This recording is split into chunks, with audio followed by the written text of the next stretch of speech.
पास लेकर जाता है अंदर, तो पास लेके जाता है तो उसमें इतना भारी चूक कैसे हुआ? जब आप किसी को पार्लियामेंट में ऐसे जाने नहीं देते हो, बिना वहाँ पर कोई भी नहीं जा सकता है और इतना बड़ा सिक्योरिटी चूक हो जाता है, तो आपका कहीं ना कहीं कलई खुल जाता है कि आपके देश सुरक्षित आपके हाथों में नहीं है। उनको किस तरह से मिली भगत साधे भारतीय जनता पार्टी का सांसद प्रताप सिन्हा जो रेकमेंड करता, पहले तो उनको जेल में डालो। 2001 में ये घटना घटी थी जिसकी वजह से ये हमारे जाबाज सिपाहियों ने अपना शहादत दिया और उसका अभी बरसी बीता ही है। सांसद रहता तब तक डंका बजे रहा था, अब तक तो मेला लगा देते भारतीय जनता पार्टी की, कांग्रेस का षड्यंत्र है, कांग्रेस का षड्यंत्र।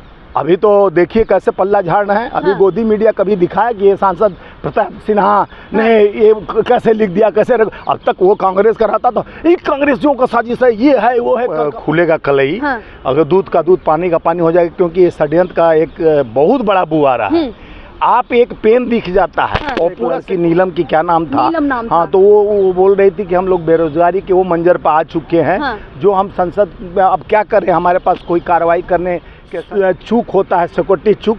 तो ये भारतीय जनता पार्टी, मोदी सरकार, अमित शाह का बहुत बड़ा तौहीनी है कि बेइज्जती है कि उतना बड़ा घटना इनके अंजाम दिया गया 2011 में, और नई संसद में किस तरह का सिक्योरिटी आपका है, किस तरह से एक पेन और स्याही एक पेपर तक पॉकेट में नहीं रहने देते हैं, और वहाँ कोई गुटखा भी कुछ भी नहीं ले जा सकता है। और तो इसमें कोई हमको लगता है प्लानिंग है कि इनका षड्यंत्र है या दिग्भ्रमित करने के लिए लोग मीडिया चूक के कारण। उस समय भी भारतीय जनता पार्टी की सरकार थी, अटल आडवाणी की सरकार थी, उसमें आतंकवादी हमला हुआ था, वो इन लोग के सिक्योरिटी चूक की वजह से जो हमारे कई जाबाज देश के प्रहरी उसमें शहादत दिए थे।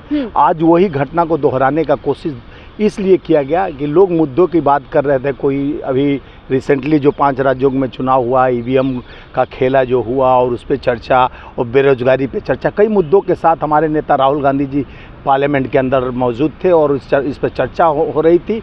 उस चर्चा के बीच सबसे बड़ी बात तो जिस तरह से जो भी सांसद रिकमेंड करता है पास बनाने के लिए, वो पहले जानता है कि ये आदमी को जानता है, उसके बाद ही पास बनाता है। तो उसको पास के लिए रिकमेंड किया गया, पास बना, पास लेकर जाता है अंदर, तो पास लेके जाता है तो उसमें इतना भारी चूक कैसे हुआ?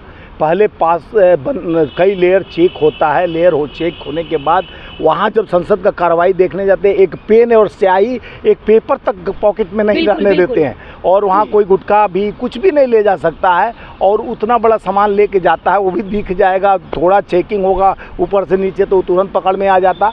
तो इसमें कोई हमको लगता है प्लानिंग है कि इनका षड्यंत्र है या दिग्भ्रमित करने के लिए लोग मीडिया पर अभी मुद्दों की बात करें कि ईवीएम का खेला, चाहे बेरोजगारी का कई मुद्दा है देश के पीछे, तो पार्लियामेंट में कोई आवाज़ और मुद्दों को लेकर न करे, इसको दिग्भ्रमित करने के लिए नया षड्यंत्र भी हो सकता है।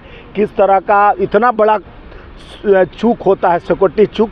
तो ये भारतीय जनता पार्टी, मोदी सरकार, अमित शाह का बहुत बड़ा तौहीनी है कि बेइज्जती है कि उतना बड़ा घटना इनके अंजाम दिया गया 2011 में, और नई संसद में किस तरह का सिक्योरिटी आपका है, किस तरह से जब आप किसी को पार्लियामेंट में ऐसे जाने नहीं देते हो, बिना वहाँ पर कोई भी नहीं जा सकता है, और इतना बड़ा सिक्योरिटी चूक हो जाता है, तो आपका कहीं ना कहीं कलई खुल जाता है कि आपके देश सुरक्षित आपके हाथों में नहीं है। 140 करोड़ जनता का जो विश्वास जीत कर आए हैं सांसद, देश की आवाज़, गरीबों की आवाज़, आम किसान, मजदूर, युवाओं का आवाज़ उठाने के लिए, अपने क्षेत्र की आवाज़ उठाने के लिए, आज उनके बीच अगर ऐसा घटना घट जाता है तो यह प्रिय घटना नहीं। ये है जिस तरीके से श्रीलंका में एक घटना हुई थी, आपको याद होगा, पार्लियामेंट को तमाम युवाओं ने घेर लिया था, मुख्यमंत्री को और वहाँ के भागना पड़ा। क्या वही घटना क्या भारत में भी दिखाई दे रही है? क्या इस तरीके से बेरोजगारी के लेकर देखिए, लोग जनता विश्वास के साथ परिवर्तन चाह रहा था, वोट दे रहा है।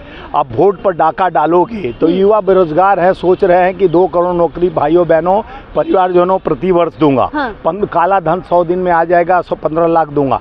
तो इंतजार का भी घड़ी खत्म हो बढ़ा। जैसे एक लड़की नीलम की क्या नाम था, हाँ, तो वो बोल रही थी कि हम लोग बेरोजगारी के वो मंजर पर आ चुके हैं, जो हम संसद में अब क्या करें, हमारे पास कोई कार्रवाई करने के, सरकार से नौकरी मांगते हैं। जिस तरह से प्रधानमंत्री निरंतर 2 करोड़ नौकरी का हर प्रदेश में जिस तरह से धांसा दिया जाता है, अभी चुनाव जीतने के लिए अब हम 2500 रुपये क्विंटल धान खरीद रहे थे निरंतर 5 साल तक कांग्रेस सरकार, वहाँ 3100 बोले सिलेंडर। आपका ही पूरे देश में सरकार है, तो क्यों चुनित राज्यों में कह रहे थे चुनाव जीतने के लिए 500-400 में सिलेंडर, पूरे देश में सिलेंडर दो। स्वामीनाथ जी, मेरा सवाल ये भी है, मीडिया कर्मी को एक पैन अलाउड होता है और पॉलिटिशियंस को अलाउड होता है, इतना बड़ा स्मोक ले जाना, और वहाँ पर क्या चेकिंग, जो सिक्योरिटी गार्ड थे वो भी कहीं साजिश में मिले हुए थे? देखिए, पूरा साजिश का खुलेगा कल ही। हाँ। अगर दूध का दूध पानी का पानी हो जाएगा, क्योंकि ये षड्यंत्र का एक बहुत बड़ा बुआरा है। आप एक पेन दिख जाता है। हाँ। और पूरा सिक्योरिटी मशीन से तो चेक करता है, हाथ लगा के एक एक चीज पॉकेट, यानी आपको कोई ऐसा चीज जगह नहीं बचता जहां हाथ लगा के वो चेक ना करते। जो कार्रवाई संसद देखने जाते हैं, हम लोग भी देखे, रोज जाते हैं संसद कार्रवाई देखने कभी भी, तो इस तरह का चेकिंग होता है। हम कागज का टुकड़ा भी, अपना कार्ड, विजिटिंग कार्ड भी रखवा देते हैं, बाद में हम आकर वापस ले जाते हैं, नीचे जमा होता है, हर चीज़ जमा करके जाया जाता है। अंतिम जहां बैठा जाता है उससे पहले भी एक एक पॉकेट डाल के चेक करते हैं, उसके बाद इतना बड़ा चीज़ ले के जाना, तो ये सबसे बड़ा चूक है। यहाँ पर मान लीजिए वो तो कहो यही ले गए, और कुछ ले जा सकते हैं, ऐसा घटना या षड्यंत्र के तहत कराया गया है, या तो विपक्ष को डराने की कोशिश किया गया। हमारे नेता राहुल गांधी जी डंके के चोट बोले, डरो मत। हाँ। डरो मत। इनकी जो जनभावना है भारतीय जनता पार्टी का, लोगों को डराने के लिए जो नियति और नीति है, देश के तहत धोखा और जुमला की बरसात हो रही है, ये एक उसी षड्यंत्र के तहत किया जा रहा है कि ताकि लोगों के अंदर एक ऐसा कर दो कि ताकि ये लोग ये हवा दूसरे रुख में मुड़ जाए। लोकसभा चुनाव से पहले इस तरीके की हरकत जी, अभी मुद्दों की बात विपक्ष करेगा, महंगाई, बेरोजगारी और ईवीएम पर चर्चा होते रहेगा, तो ये षड्यंत्र है ताकि कुछ दिन नेशनल मीडिया पर इसको कोई ड्रामा कर रहा है, इसको यानी शोक, मेघा शोक, अपना ये लोग गोदी मीडिया जिस तरह से इसको प्रभावित करने का कोशिश कर रहे हैं। इतना बड़ा आप देश के साथ चूक हुआ है सिक्योरिटी का। 2001 में ये घटना घटी थी, जिसकी वजह से ये हमारे जाबाज सिपाहियों ने अपना शहादत दिया, और उसका अभी बरसी बीता ही है, और उसके बाद ये घटना घटती है तो लोगों को क्या सोचेगा, देश किस सुरक्षित हाथ में है। जो महंगाई की मार जनता को कर दिया बीमार, और अब जनता मांग रही है अपना अधिकार, तो यही मुद्दों का कर देंगे शिकार। क्योंकि इस घटना से देश सुरक्षित है, ये असुरक्षित है। देखिए, मुद्दा तो बहुत देश में भ्रमित करते हुए आए हैं, लेकिन मुद्दा का पिटारा खुलेगा ना तो इनको जवाब देने में पसीने निकल जाएंगे। ये देश असुरक्षित हाथों में है। ये देश का जनता जान गई है कि ये जवाब मांग रही है कि माननीय प्रधानमंत्री जी, आप तो बोलते हैं कि दूसरे सरकारों पर तो बड़ी उंगली उठाते थे, पंजाब गए कहे कि हमको मारने का साजिश किया गया, ये किया गया। यहाँ तो पूरे सांसद को मारने का साजिश किया गया। मैं बताना चाह रहा हूँ, साजिश है ये सादे भारतीय जनता पार्टी का सांसद प्रताप सिन्हा जो रिकमेंड करता है, पहले तो उनको जेल में डालो कि आप किस आदमी को रिकमेंड किए जो इस तरह का इस्तेमाल करके जाता है, और उसके बाद सिक्योरिटी में जो जो अधिकारी हैं उनके किस तरह से मिली भगत था।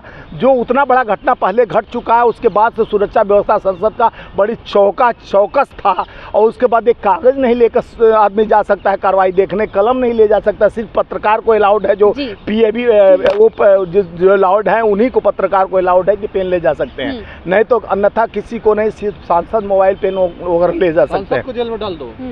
अरे सांसद जब षड्यंत्र सांसद के तहत आया है तो क्यों नहीं जानो, वहाँ कांग्रेस का सांसद रहता तब तक डंका बजे रहा था।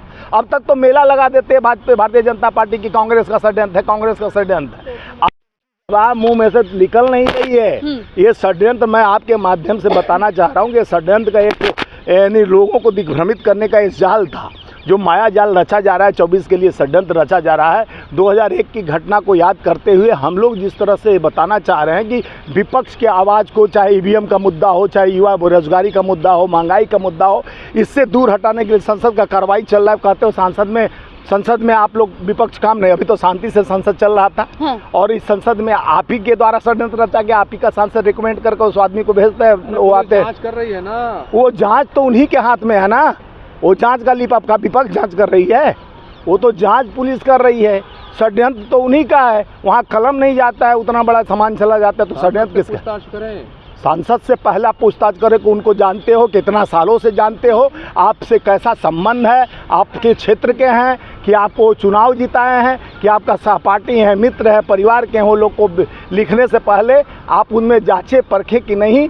तो उसमें जो इस मामले में है उन पे कार्रवाई होनी चाहिए, क्योंकि यह देश की सुरक्षा का व्यवस्था, संसद सबसे सुरक्षित जगह है। देश के 140 करोड़ जनता के विश्वास के साथ संसद चुन के अपने अपने क्षेत्रों से आते हैं। लोगों का मुद्दा और लोगों का विश्वास जीतने के लिए कार्रवाई करने के लिए संसद भवन, संसद मंदिर, जहां निरंतर इनके जब से नया सांसद बना है, कभी विदुरी जैसा सांसद आके अपशब्द भाषाओं का प्रयोग करते हैं। अगर संसद में कोई इसी घटना के दौरान हतोहत हो जाता तो कौन जिम्मा लेता है इसका? अभी तो देखिए कैसे पल्ला झाड़ रहे हैं। अभी हाँ। गोदी मीडिया कभी दिखाया कि ये सांसद प्रताप सिन्हा ने ये कैसे लिख दिया, कैसे अब तक वो कांग्रेस का रहता तो ये कांग्रेसियों का साजिश है, ये है वो है कर कब तक डंक ये है। और उन्हीं का एमपी रेकमेंड किए। उस समय तो गेट से घुसे थे, उसके बाद से चौकस व्यवस्था था पूरा। मोदी जी हमेशा कहते हैं कि मैं बहुत सुरक्षित, यहाँ तो महिला बहन बेटियाँ लखनऊ में नहीं सुरक्षित, जो बुलडोजर बाबा निरंतर अपना लखनऊ में जाके कहते हैं कि हम बेटी सुरक्षित।